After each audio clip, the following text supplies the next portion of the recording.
하나님 말씀 로마서 14장 7절과 8절 두 절 보겠습니다. 로마서 14장 7절과 8절 두 절입니다. 같이 읽겠습니다. 우리 중에 누구든지 자기를 위하여 사는 자가 없고 자기를 위하여 죽는 자도 없도다. 우리가 살아도 주를 위하여 살고 죽어도 주를 위하여 죽나니 그러므로 사나 죽으나 우리가 주의 것이로다. 아멘. 지난주에는 일문답을 살피다가 두 가지만 다루었습니다. 그래서 위로가 무엇인가, 그리고 그 위로에는 어떤 내용들이 들어있는가. 간략하게 말씀드리면 위로라고 하는 것은 반드시 선과 악의 이 대조를 통해서 악을 능가하는 것을 통해서만, 악을 능가하는 선을 통해서만, 그 선으로부터만 우리가 위로를 얻는다. 그런데 악 중에 최고의 악이 뭐냐? 죄와 영원한 죽음이라고 말씀드렸습니다. 따라서 그 악을 능가하는 선은 최고의 악을 능가하는 최고 선이어야만 거기로부터 우리가 위로를 얻을 수 있다라고 하는 것을 말씀드렸어요. 그렇기 때문에 이 다양한 철학들이나 다른 이교들 속에서 최고선이 무엇인가를 나름대로 제시를 하죠. 그리고 그 최고선을 어떻게 얻을 수 있는가? 에피쿠로스는 쾌락이다. 스토아 철학자는 부동심에서 꿋꿋이 어떤 도덕적인 선을 행하는 것이다. 이렇게 나름대로 그 최고선이 바로 그것을 이렇게 주장하는데, 그 어떤 철학이나 어떤 종교에서 제시하는 그 최고선이라고 하는 것이 죄와 이 죽음이라고 하는 이 최고 악을 해결할 수 없는, 능가할 수 있는 그런 것들이 아니기 때문에 그런 것들은 최고선이 될 수도 없고, 또 그들이 약속하는 그 최고선을 그들이 제시하는 방식으로 또 얻을 수도 없다. 그럼 어디서 최고선이라고 하는 것이 무엇인지를 알 수 있느냐? 하나님의 진리의 계시의 말씀인 성경을 통해서 우리에게 제시해 주는 기독교 진리만 우리에게 위로를 줄 수 있는 최고선이 무엇인가를 알려준다 라고 말씀을 드렸습니다. 그래서 그 최고선의 내용은 반드시 죄와 영원한 죽음이라고 하는 것을 해결했다라고 하는 거예요. 해결할 수 있는 것, 그 진리만이 우리에게 그 최고선이고 그것만이 거기로부터만 우리가 위로를 얻을 수 있다라고 하는 것을 말씀드렸습니다. 자, 그리고 그런 위로에는 6가지가 있다고 말씀드렸어요. 그런데 그 위로의 골자가 뭐냐? 우리가 그리스도의 것이다 라는 겁니다. 그리스도를 통해서 우리가 구원을 얻었다라고 하는 것이고, 그 그리스도의 보혈로 말미암아 하나님 우리가 화목을 이루어서 하나님과 우리가 화해를 이루었고, 하나님이 우리의 삶의 안전을 보장해 주신다. 그리스도를 통해 우리에게 주신 그 구원뿐만 아니라 이 땅의 삶을 살아가는데 그 모든 것들이 합력하여 선을 이룰 수 있도록 그렇게 하나님 우리를 돌보시고 보호하신다. 거기에 우리에게 위로가 있다라고 하는 것이고, 또 하나는 성령께서 이런 진리들을 우리에게 깨닫게 하시고 우리에게 영생을 나누어 주시는 것, 영생을 누릴 수도 해주시는 것, 이것이 위로의 골자라고 말씀을 드렸어요. 그래서 한마디로 말씀드리면 우리의 위로는 삼위 하나님이 하신 일들, 하고 계신 일들, 하실 일들에 거기서만 우리가 참된 위로를 얻을 수 있다라고 하는 것을 말씀드렸습니다. 자, 그렇다면 세 번째로 어째서 오직 그 위로만이 견고한가라고 하는 것을 오늘 일문답에서 이렇게 살펴보면 거기에는 두 가지가 있습니다. 왜 우리가 그리스도의 것이고 하나님이 우리를 사랑하시고 성령께서 우리에게 구원의 확신과 영생의 선물을 주신다라고 하는 이것만이 우리에게 그런 견고한 위로가 될 수 있는가? 여기 두 가지를 제시하는데, 하나는 뭐냐? 오직 그것만이 무너지지 않기 때문이다라는 겁니다. 그것은 이 땅에서뿐만 아니라 죽은 후에도 무너지지 않는 그런 것이기 때문에 그 위로는 우리에게 그것만이 그 위로만이 견고한 것이다라고 말씀드릴 수 있어요. 그래서 사나 죽으나 우리가 주의 것이다라는 겁니다. 살 때도 주의 것이요 죽어서도 주의 것이라는 거예요. 그리고 그 어떤 것도 우리를 그리스도의 사랑에서 끊을 수가 없다라고 사도는 로마서 8장에서 우리 그렇게 외치고 있죠. 그래서 이 위로가 사나 죽거나 어떤 것으로도 무너지지 않기 때문에, 잃어버려지지 않기 때문에 오직 이 위로만이 견고한 것이다 라고 말씀드릴 수 있고, 두 번째 이유는 오직 이 위로만이 사탄의 온갖 유혹에도 흔들리지 않고 그대로 유지되기 때문이다 라고 말을 합니다. 그래서 사탄이 그리스도인들에게 다음과 같은 다양한 논리로 공격해 올 때 그 공격에 우리가 무너지지 않을 수 있다는 거예요. 무엇이? 이 위로가. 그러면 사탄은 어떤 방식으로 그리스도인들을 공격해 오느냐? 첫 번째로는 너는 죄인이다 라는 겁니다. 그러니까 사탄이 우리를 이 위로를 누리지 못하도록 하기 위해서 공격하는 여러 가지 방식들이 있는데, 그 첫 번째가 우리가 죄인이다. 그러니 죄인이 어떻게 이것을 여기서 약속하고 있는 삼위 하나님이 우리에게 주신 것들을 우리가 누릴 수 있느냐, 이렇게 공격한단 말이죠. 그것에 대해서 그리스도의 위로는 이렇게 대답을 한다라는 거죠. 그리스도께서 나의 죄에 대해서 보상하셨고 그의 보혈로 나를 구속하셨으니 나는 더 이상 내 것이 아니요 그리스도의 것이다, 이렇게 답할 수 있다라는 거예요. 두 번째로 너는 진노의 자식이요 하나님의 원수다, 이렇게 공격해 올 때도 이렇게 대답할 수 있다는 겁니다. 물론 내가 화목되기 전에는, 즉 하나님과 그리스도의 보혈로 화목을 이루기 전에는 본성상 하나님과 본질상 진노의 자녀였고 하나님과 원수된 자였지만, 이제는 그렇지 않다. 이제는 하나님과 화목되었고 그리스도로 말미암아 은혜로 하나님께 영접을 받았다 라고 이 위로가 우리에게 말해줄 수 있다는 겁니다. 그래서 사탄이 우리를 이렇게 공격할 때 그렇게 받아칠 수 있다는 거죠. 세 번째로 사탄은 이렇게 공격한다는 겁니다. 너는 반드시 죽는다. 그럴 때도 그렇게 우리가 죽음이라고 하는 문제에 직면하거나 어떤 그런 것을 생각할 수밖에 없는 상황이 올 때 우리가 낙심하거나 어떤 두려움을 가지는 경우들이 있지 않습니까? 그런 방식으로 사탄이 공격하는 거예요. 우리가 죽는다. 그래 너 죽으면 여기서 약속하고 있는 이 위로를 네가 얻지 못하지 않겠느냐, 이렇게 공격해 올 때 이렇게 대답할 수 있다는 거예요.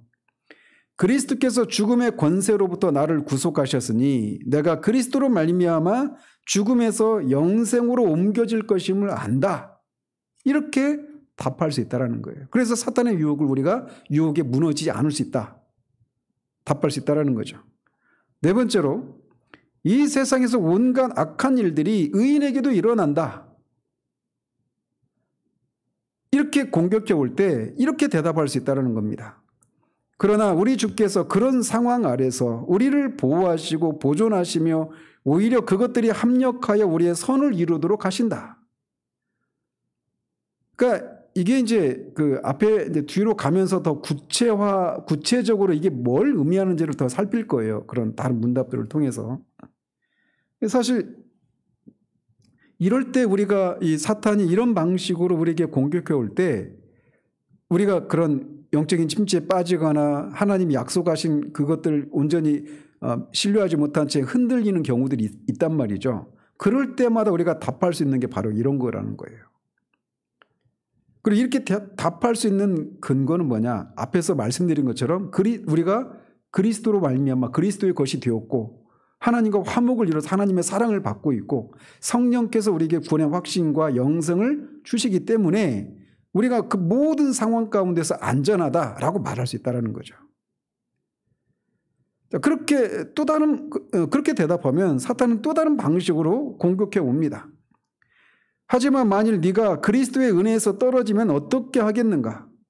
천국으로 가는 길이 길고도 험하니 네가 죄를 범할 수도 있고 낭망할 수도 있지 않는가?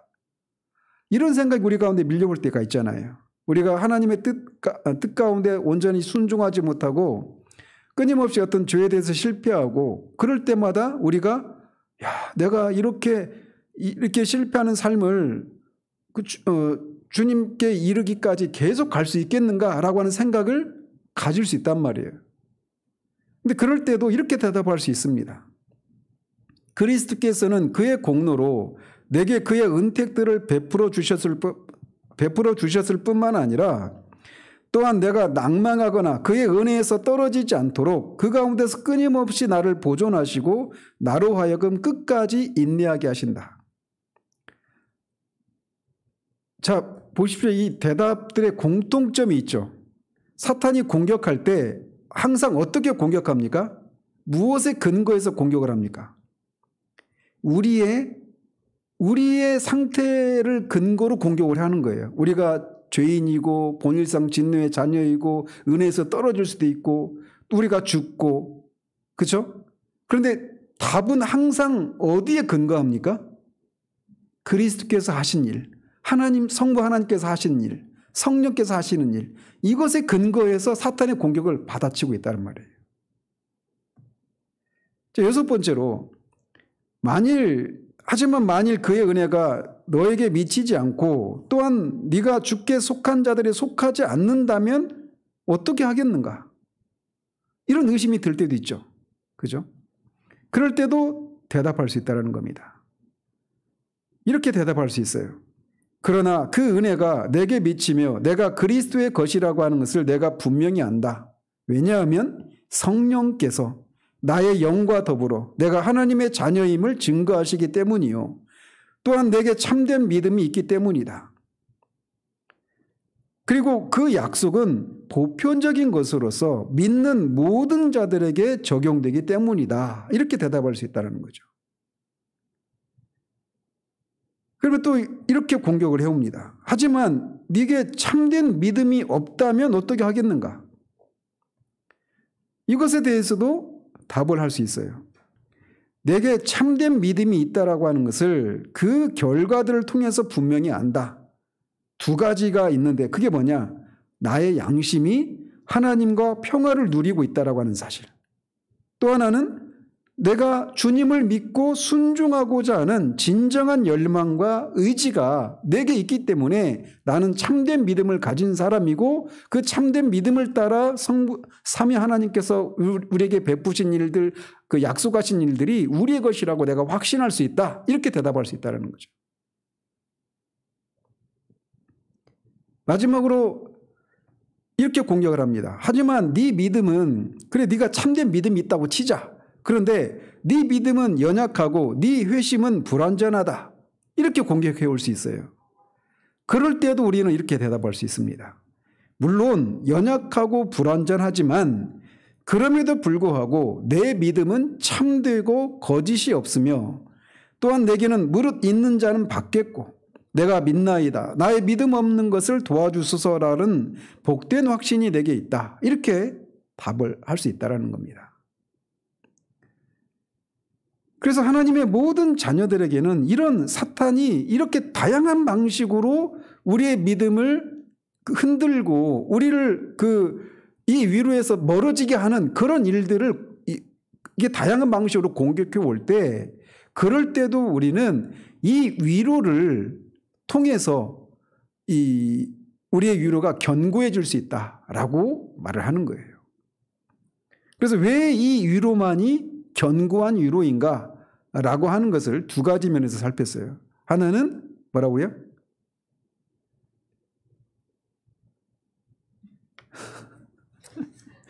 하나는 두 가지인데 하나는 오직 그것만이, 그러니까 이 위로만이 무너지지 않는 것이기 때문이다라는 겁니다.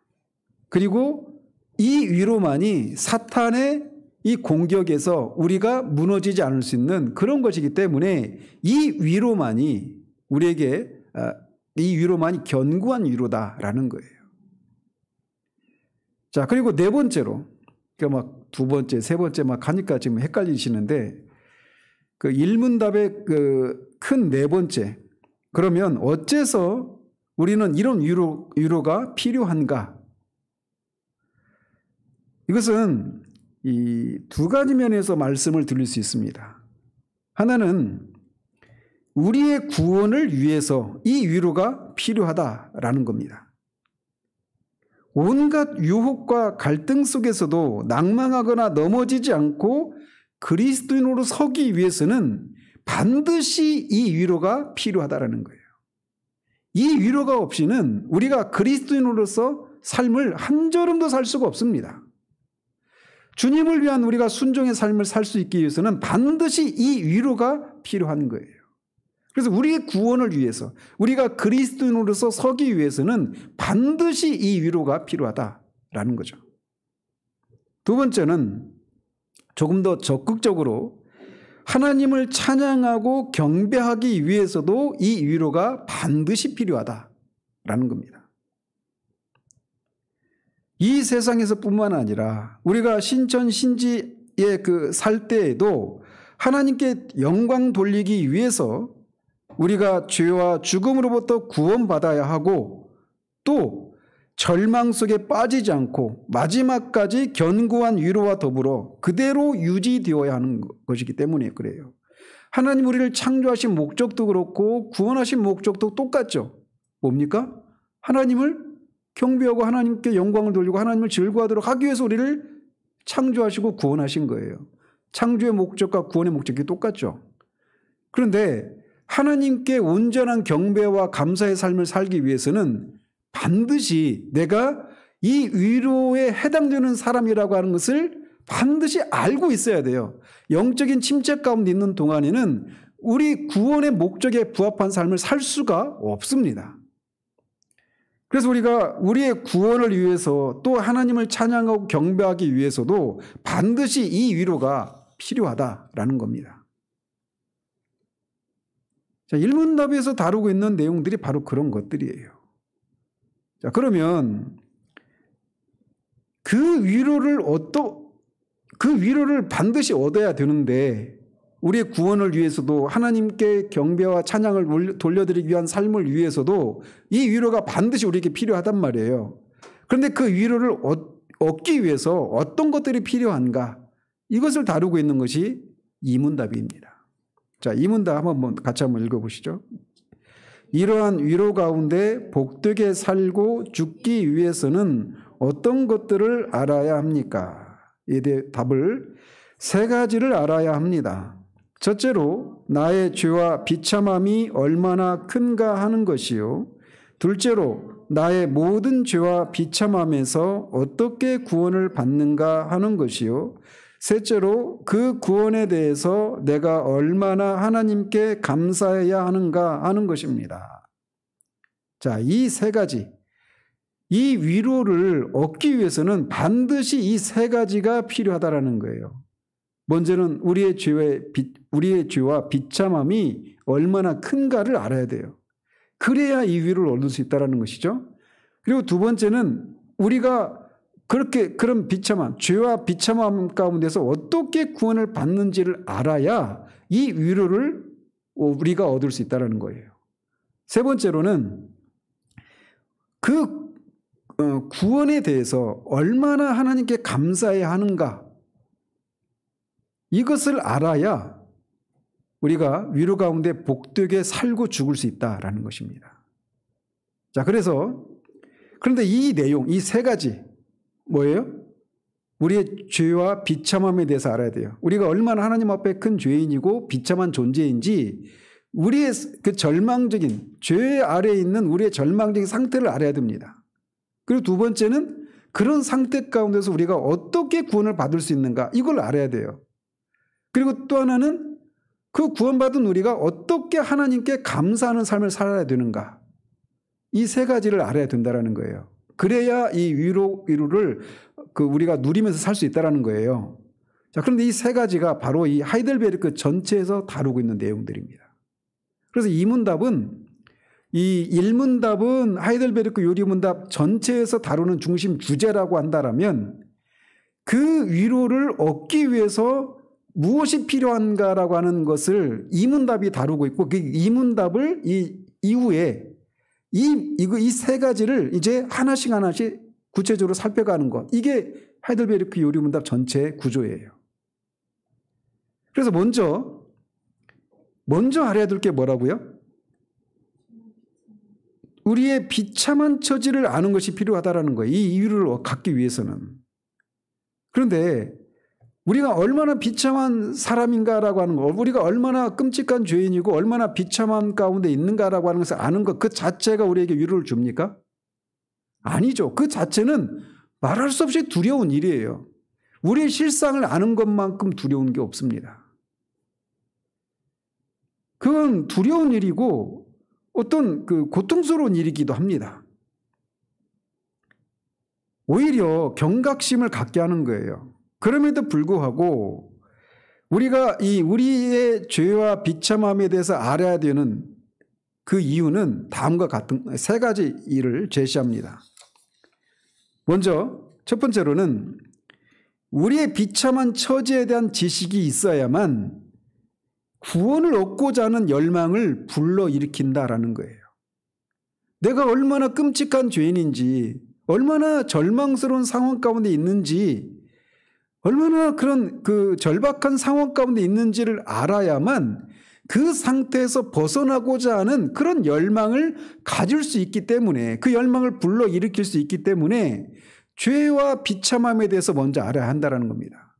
이것은 마치 자신이 얼마나 끔찍한 그런 육체적인 질병을 가지고 있는지를 아는 사람만이 그 병에서 낫기 위해서 의사를 찾아가게 되는 것과 같은 이치인 것이죠. 그래서 우리 자신의 비참한 처지에 대한 지식이 없으면 구원을 바라고 구하게 되지 않게 되는 겁니다. 따라서 구원을 바라지 않으면 그 바라는 것을 얻기 위해서 어떤 구하는 것도 하지 않겠죠. 그리고 구하지 않는 것은 절대로 그것을 얻을 수가 없는 거예요. 그래서 제가 종종 그런 표현 하지 않습니까? 우리가 누리고자 하는 것들을 누리고자 하는 것을 누리기 위해서 가장 첫 번째로 필요한 게 뭐라고 말씀을 드립니까? 제가 알아야 해요. 알아야 소망할 수 있는 거예요. 소망을 해야 누릴 수 있는 거예요. 우리는 알지 못하는 것을 소망할 수 없고 소망하지 않는 것을 누릴 수가 없는 겁니다. 그래서 구원을 통한 그 위로를 누리기 위해서 첫 번째로는 우리가 구원을 필요로 하는 그런 비참한 가운데 있는 죄인이라고 하는 것을 아는 것이 첫 번째로 요구되는 거예요. 그래서 그 위로를 갖기 위해서 첫 번째로 요구되는 것이 이 죄와 비참함에 대해서 알아야 된단 말이죠. 그것을 알 때 구원받고자 하는 그런 열망이 우리 가운데서 불러일으켜진다라는 겁니다. 우리 속에 구원을 바라는 마음을 불러일으키는 데 필요한 이 죄와 비참함에 대한 지식이 또 우리의 위로를 위해서도 필요한 거예요. 그러니까 왜 그럴까요? 그것을 알면서 내가 이렇게 비참한 가운데 있었는데 내가 구원받았구나 라고 하는 데서 그런 위로를 얻게 되는 것이죠. 그러므로 우리가 이 위로를 일문답에서 말하고 있는 그 위로를 위해서는 죄와 비참함에 대한 지식이 먼저 우리 가운데 필요하다라는 겁니다. 그 지식이 본질상 위로를 불러일으키는 어떤 원인은 아니지만 위로의 동기가 된다라는 것이죠. 그렇기 때문에 죄와 비참함에 대한 지식이 없이는 그 위로를 구하려 하지 않는다 말이죠.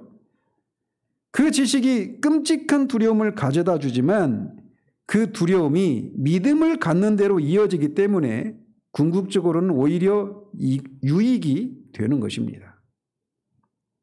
자, 이렇게 위로를 갖기 위해서는 우리의 비참한 처지를 알아야 하는데 그 아래 첫 번째 이유는 뭐냐? 우리 속에서 구원을 얻고자 하는 열망을 그 지식이 불러다 주기 때문에 그래요. 두 번째로는 이 죄와 비참함에 대한 지식이 우리가 알아야 되는 두 번째 이유는 우리의 구원에 대해서 하나님께 감사하게 되기 위해서도 이 지식이 필요하다라는 겁니다. 우리가 벗어난 그 비참한 처지가 얼마나 악한가라고 하는 것을 모르고서는 우리가 받은 구원에 대해서 하나님께 합당한 감사의 마음이 생길 수가 없어요. 그것을 모르고서는 우리가 받은 축복이 얼마나 큰가라고 하는 것을 올바로 가늠할 수가 없고 따라서 구원을 얻지 못할 것이기 때문에 우리는 죄와 비참함에 대한 그 지식이, 우리가 얼마나 비참함 가운데 있는 죄인인가라고 하는 이 지식이 필요하다라는 겁니다. 세 번째로, 우리의 죄악성과 비참함에 대한 지식이 없이는 복음을 들어도 전혀 유익이 없기 때문입니다. 로마서 강의에서도 말씀드렸죠. 복음이 그야말로 기쁜 소식, 복된 소식인데 그것이 복된 소식이 되기 위해서는 내가 얼마나 죄인이라고 하는 것을 깨닫는 일이 먼저 요구되는 거예요. 그래서 복음이 우리에게 유익이 되기 위해서는 반드시 우리의 죄악성과 비참함에 대해서 깨닫는 일들이 반드시 요구된다라는 겁니다. 그래서 죄와 하나님의 진노에 대해서 다루는 율법을 선포함으로써 은혜의 선포를 위한 준비를 갖추도록 해야 한다라는 거예요. 그래서 청교도들의 설교의 패턴은 율법이라고 하는 바늘, 이 따끔한 바늘로 뚫고 복음이라고 하는 비단실로 꿰맨다, 이렇게 표현을 합니다. 그래서 율법을 통해서 우리가 하나님 앞에 얼마나 끔찍한 죄인인지, 우리가 저지른 죄가 무엇인가를 깨닫고, 그리고 그런 죄악된 상태 가운데서 우리가 벗어날 수 없는 우리의 그런 무능력하고 철저히 그 가능성이 없는 우리의 상태를 깨닫는 일들이 먼저 있어야 되기 때문에 항상 이 청교도들의 설교는 그렇게 하나님의 성품을 반영하고 있는 율법을 선포하는 것이 선행되었어요.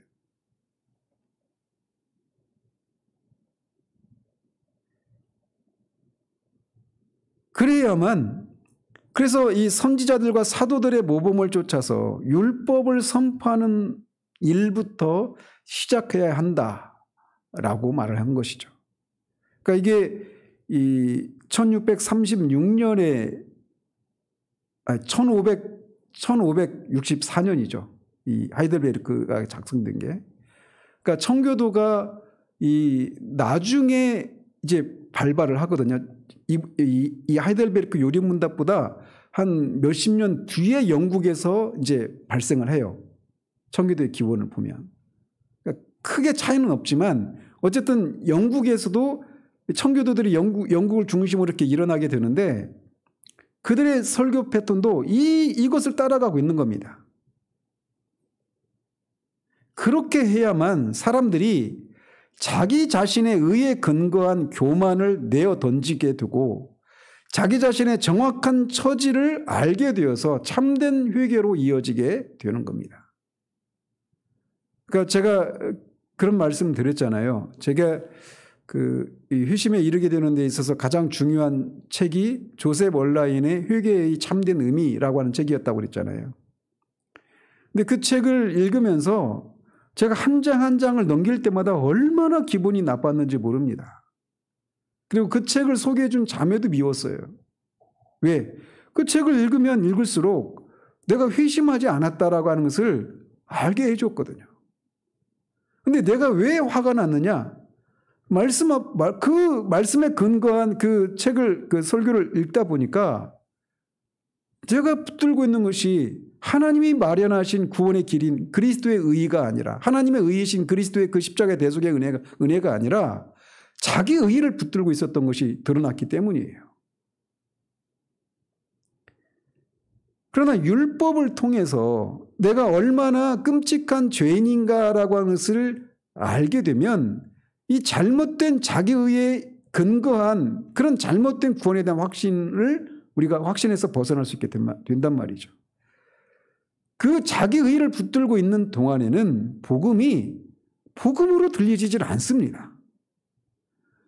그러니까 복음에 대해서 들어서 알고는 있죠. 예수님이 우리의 죄를 위해서 십자가에 죽으셨다. 그를 믿는 자마다 죄 용서를 받는다. 그게 못이 박히도록 들었어도 그 사실이 오직 그것만이 하나님 앞에 나를 세워줄 수 있는 유일한 것이다라고 하는 것과 그것을 마련하신 하나님의 그 지혜와 사랑, 그것을 행하신 그리스도의 그 놀라우신 사랑에 대해서 우리가 감격해야 하지 않아요. 우리의 비참함을 온전한 방식대로 알지 못하게 됐기 때문에 그런 거죠. 어쨌든 우리가 이 참된 위로를 얻기 위해서는 먼저 우리가 얼마나 비참한 죄인인가라고 하는 것을 아는 것이 필요합니다. 자, 다시 이문답에서 세 가지, 그 위로를 우리가 갖기 위해서 필요로 하는 것 세 가지라고 그랬잖아요. 하나는 지금까지 살펴본 것처럼 우리가 얼마나 비참한 죄인인가를 알아야 돼요. 두 번째는 우리가 그 비참함에서 어떻게 구원을 받았는가, 이것을 알아야 이 위로를 우리가 누릴 수 있게 되는 겁니다. 두 번째로 이제 그걸 다루는 겁니다. 그래서 참된 위로를 위해서는 다음과 같은 점에서 우리의 구원을 아는 지식, 즉 우리가 어떻게 그 비참함에서 구원받았는가라고 하는 이 지식이 필요하다라는 거예요. 첫 번째로 여기는 이제 6가지를 제시하고 있는데 이게 청교도들의 방식입니다. 먼저 하나를 말을 하고 큰 주제를 말하고 그 아래 또 세세한 그런 몇 가지 또 얘기를 하고.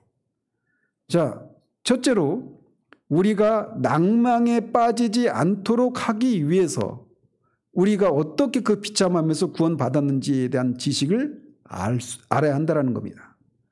왜 그래요? 우리가 율법을 통해서 아까 1번 첫 번째에서 살핀 것처럼 율법을 통해서 우리가 하나님 앞에 얼마나 비참한 죄인인가를 알았어요. 그런데 그 사실을 내가 인정을 하고 있습니다. 그래서 하나님의 오늘이라도 내가 죽으면 하나님 앞에 서게 되면 내가 영원한 심판을 받아 마땅한 죄인이라는 사실들을 알고 있어요. 근데 그런 사람이 그런 상태에서 어떻게 구원을 받는가에 대한 지식이 없으면 그 사람이 그 위로를 누릴 수가 없잖아요. 그냥 낙심하고 절망할 수밖에 없단 말이에요. 그래서 우리의 비참한 처지를 알았지만 구원의 길을 제시하지 못하면 우리가 낭망에 빠질 수밖에 없는 거예요. 그렇기 때문에 우리가 그 비참함에서 어떻게 구원을 받을 수 있는가에 대한 이 지식이 필요하다는 겁니다. 두 번째로 이 구원을 바라도록 하기 위해서도 우리가 어떻게 구원을 받는가에 대한 지식이 필요합니다. 앞에서도 똑같은 얘기죠. 알지 못하면 소망할 수 없고 소망하지 못하는 것은 누릴 수가 없는 겁니다. 그렇기 때문에 자신의 비참함에 대해서 안 사람이 어떻게 이런 내가 구원을 받을 수 있는가에 대한 지식을 알아야 그 비참함에서 벗어날 수 있는 구원을 갈망하게 되는 거예요. 그래서 구원을 바라도록 하기 위해서도 우리가 어떻게 구원을 받는가에 대한 지식이 필요하다라는 거죠. 세 번째로 그것이 우리에게 위로를 주도록 하기 위한 것이다라는 겁니다. 그러니까 이렇게 자신의 비참함을 알게 되었는데 그런 우리를 위해서 하나님이 우리가 어떻게 구원을 받을 수 있는가에 대한 지식을 알게 될 때 우리가 위로를 얻을 수 있는 거예요. 아, 여기서 벗어날 수 있는 가능성이 있구나 라고 하는 데서 말이죠. 네 번째로 우리가 어떻게 구원을 받을 수 있는가에 대한 지식은 네 번째 이렇게 말할 수 있습니다. 우리 스스로 다른 구원의 방도를 만들어내거나 다른 이들이 만들어낸 것을 채용하여 하나님의 이름을 욕되게 하고 우리의 구원을 위험에 빠뜨리지 않도록 하기 위함이다. 이런 목적에서도 우리는 어떻게 구원을 받을 수 있는가에 대한 지식이 필요하다는 겁니다. 성경에서 제시하고 있는 바대로 그렇게 비참한 죄인이 어떻게 구원을 받을 수 있는가 이런 지식이 아니라 우리 스스로 그 구원에 이르도록 하는 어떤 방법을 찾아 나가거나 또는 여기서 제시하고 있는 성경에서 제시하고 있는 방식이 아닌 다른 사람들이 제시한 그런 구원의 그 도를 따르거나 하게 되면 결국 어떻게 돼요? 하나님이 온전히 경배를 받지 못하게 돼요. 하나님께 온전히 영광을 돌리지 못하게 된단 말이죠. 그 구원을 경험하게 된 사실 하나님이 마련하신 방식이 아니고서는 구원에 이룰 수도 없지만 그 가정법을 사용해서 말씀을 드리자면 그런 방법을 통해서 다른 방법을 통해서 구원을 얻게 되는 일이 불가능하지만 가정법으로 그런 일이 설령 있게 되면 결국 그것을 이루어낸 내가 영광을 취하는 거예요. 그러지 않기 위해서도 우리가 어떻게 구원을 받을 수 있는가에 대한 지식이 필요하다는 겁니다.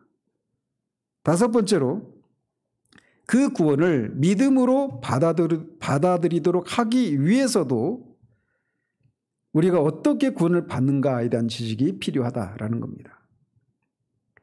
자, 구원은 오직 믿음으로만 구원을 우리가 받습니다. 그렇죠? 그런데 구원에 대한 지식이 없는데 어떻게 믿음이 생겨날 수 있어요? 그죠? 믿음이 없이는 구원에 대한 구원을 얻을 수가 없어요. 믿음이 없이는. 근데 믿음의 대상, 구원에 대한 그 지식, 구원에 이르는 그 방법, 구원 받을 수 있는 그 지식, 이것이 없이는 믿음이 생겨날 수가 없는 거예요. 믿는다라고 하는 것은 어떤 진리, 어떤 사실을 믿는 거잖아요.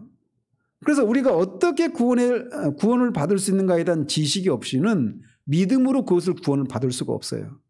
그래서 믿음으로 구원을 받기 위해서도 우리는 어떻게 구원을 받을 수 있는가에 대한 지식이 필요하다라는 거죠. 여섯 번째로 하나님께 감사하는 마음을 갖도록 하기 위해서도 우리는 어떻게 구원을 받을 수 있는가에 대한 지식이 필요하다라는 겁니다. 아무리 선한 것이라도 그것을 알지 못하면 바랄 수가 없죠. 그리고 그것에 대해서 감사의 마음을 가지지도 않습니다. 그런데 우리가 참되고 견고한 위로를 누리기 위해서는 반드시 우리의 구원에 대한 지식, 우리가 어떻게 구원을 받을 수 있는가에 대한 지식이 필요하다는 거죠. 그리고 어떤 방식으로 또 누구로 말미암아 베풀어지는가에 대한 그런 지식을 아는 것이 필요한 거예요. 그리고 그것을 알게 되었을 때 그것을 마련하신 하나님께 정당한 그런 감사, 합당한 감사를 돌려드릴 수 있다는 거죠. 그렇기 때문에 우리가 이 6가지 이유를 인해서 우리의 구원을 아는 지식이, 우리가 어떻게 구원을 받을 수 있는가에 대한 지식이 필요하다라는 겁니다. 자, 이 문답의 큰 세 번째, 다시 돌아가서 이 문답에서 말하고 있는 이 위로를 얻기 위해서 필요로 하는 것 3가지가 있다고 그랬죠. 첫 번째는 우리의 비참함을 알아야 돼요. 죄로 인한 우리의 비참함을 알아야 되고, 우리가 그 비참함에서 어떻게 구원받을 수 있는가에 대한 지식이 있어야 돼요. 세 번째는 뭐라고 그랬어요? 하나님께 감사하기 위해서, 우리가 구원받은 우리가 어떻게 하나님께 감사하는 삶을 살 수 있는가, 이것을 위해서도 그것이 필요하다라는 것이죠. 그래야 그 위로를 우리가 누릴 수 있다라는 거예요. 그래서 세 번째를, 그 큰 세 번째를 다루면 이것입니다. 즉, 감사를 아는 것이 다음과 같은 점에서 우리의 위로에 필수적이다라는 거예요. 즉, 다른 말로 말하면 우리가 받은 구원에 대해서 하나님께 얼마나 감사해야 하는가라고 하는 것이 이 위로를 얻기 위해서 필요하다라는 거예요. 여기는 4가지를 제시를 합니다. 첫 번째로, 왜 이 위로를 얻기 위해서 하나님께 어떻게 감사해야 되는가에 대한 지식이 필요하냐. 큰 세 번째에서 그 작은 첫 번째는, 하나님께서는 감사하는 자들에게만 구원을 베풀기를 기뻐하시기 때문이다라는 겁니다. 그의 목적이 이루어지는 것은, 즉 그의 목적이 이루어지는 것은 오직 우리 편에서 그에게 감사하고 영광을 돌리게 하기 위함입니다. 즉, 우리를 하나님이 구원해 주시는 것은 하나님께 우리가 합당한 감사를 돌려드리는 것이어야 돼요. 그래서 감사야말로 우리 구원의 주된 목적이요 의도인 것이에요. 그래서 누가복음 17장에서도 감사는 구원받은 그 그리스도인들의 본분이다, 이렇게 말씀을 드리지 않았습니까? 이렇게 하나님께서는 감사하는 자들에게 구원을 베풀기를 기뻐하시기 때문에 우리는, 구원받은 우리가 하나님께 어떻게 감사해야 되는가, 이 지식을 알아야 돼요. 이게 뭡니까? 구원받은 사람이 어떻게 하나님께 감사하는 삶을 살아야 되는가? 이게 요리문답에서 어떤 부분일까요? 십계명이에요. 십계명. 자, 두 번째로 하나님께 합당한 감사를 돌려드리기 위해서 우리는 구원받은 우리가 하나님께 어떻게 감사해야 되는가에 대한 지식이 필요하다는 겁니다. 하나님께서는 우리가 오직 그의 말씀 속에서 지정해 놓은 방식으로만 감사하기를 원하십니다. 이게 굉장히 중요한 내용이에요. 구원받은 사람은 하나님께 감사한 삶을 살아가고 싶어 하잖아요. 자연적으로. 그런데 우리 자의적으로 하나님께 감사하는 삶을 살아서는 안 되는 거예요. 하나님께 감사한 삶을 살기 위해서는, 감사를 표하기 위해서는 우리가 하나님이 말씀을 통해 우리에게 제시해 주신 방식대로 감사한 삶을 살아야 된단 말이죠. 그렇기 때문에 참된 감사라고 하는 것은 우리 자신이 생각대로 드리는 것이 아니라 하나님의 말씀으로부터 배워야 하는 것입니다.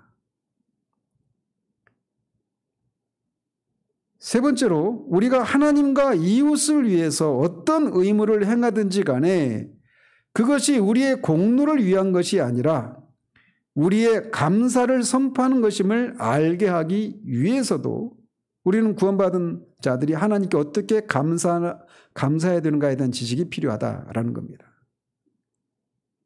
우리가 이렇게 되기가 쉽잖아요. 하나님을 섬기고 이웃을 섬기는 이것을 통해서 내가 하나님을 위해서 이웃을 위해서 이런저런 일을 했다라고 하면서 그것을 자기 공로로 삼는 경우들이 많잖아요.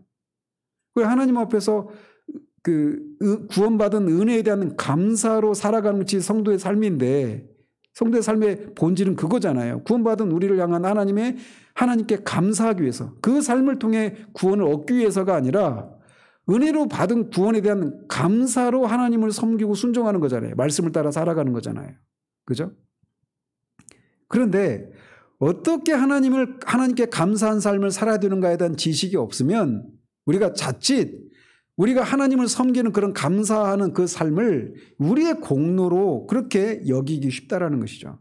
그것을 피하기 위해서라도 구원받은 자가 어떻게 하나님께 감사하는 삶을 살아야 되는가 이 지식이 필요하다라는 거예요.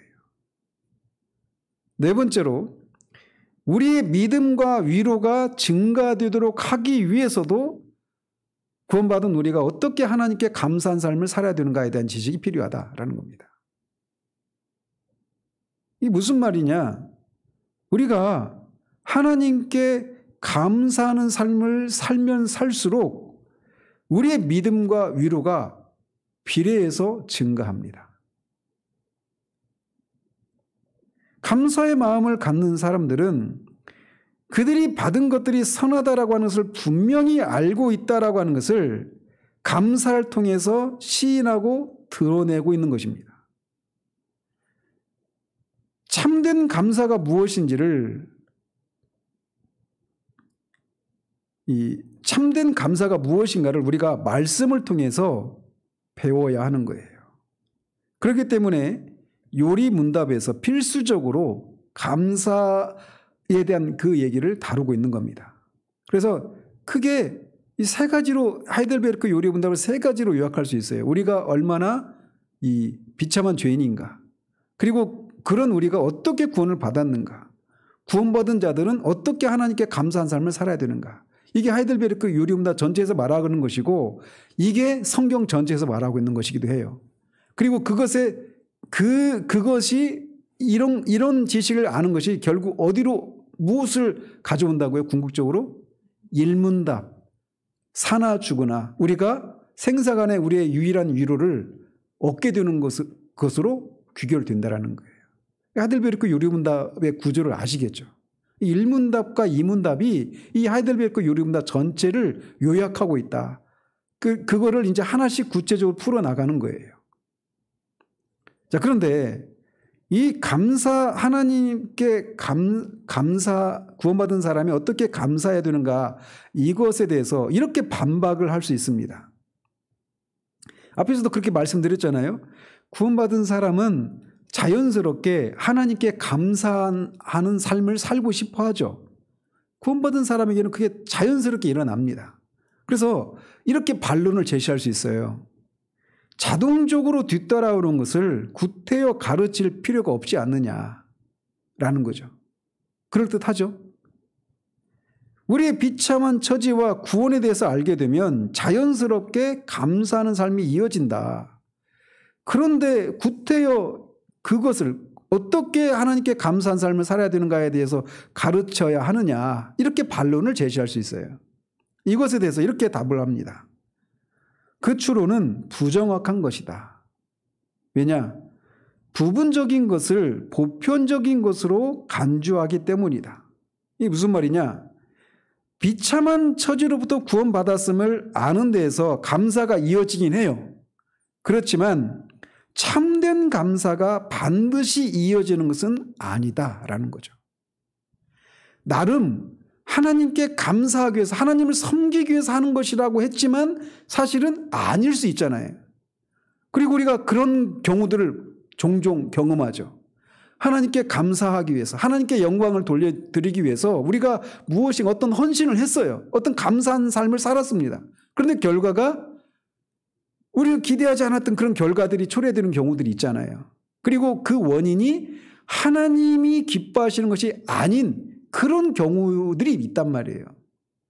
그렇기 때문에 구원받은 자에게는 감사하는 것이 자연스럽게 따라 나오긴 하지만 그 따라 나온 그 감사의 행위들이 항상 참된 감사가 아닌 경우들이 있다라는 거예요. 그렇기 때문에 참 감사를 어떻게 하나님께 감사해야 되는가에 대한 이 가르침을 받을 필요가 있다라는 거죠. 그러니까 실제적으로 예를 들면 뭐 굉장히 많죠. 헌금을 하나님께 감사하기 위해서 헌금을 합니다. 근데 헌금을 하는데 잘못된 방식으로 헌금하는 경우들이 있잖아요. 그죠? 복제와 같은 성격으로 헌금하는 경우들이 많아요. 하나님을 섬기는데 다양한 방식으로, 제가 이제 우리 교회에서도 그걸 이제 다룰 거예요. 좀 시간이 좀 필요한데, 기독교 안에 들어온, 한국 기독교 안에 들어와 있는 샤머니즘적인 요소들이 정말 많거든요. 한국 기독교 안에. 우리도 모르게 어쩌면 우리도 내가 지금 샤머니즘의 영향을 받고 이렇게 하나님을 섬기고 있구나, 이렇게 생각되는 요소들도 있단 말이에요. 그래서 구원받은 사람에게는 감사하는 것이 자연스럽게 따라오지만 항상 그 감사의 행위가 참된 감사라고 보장할 수 없는 경우들이 많다라는 거예요. 그렇기 때문에 구원받은 사람이 어떻게 하나님께 감사해야 되는가에 대한 가르침이 필요하다는 거예요. 그리고 그 가르침이 있을 때 우리가 위로를 얻을 수 있다는 것이죠.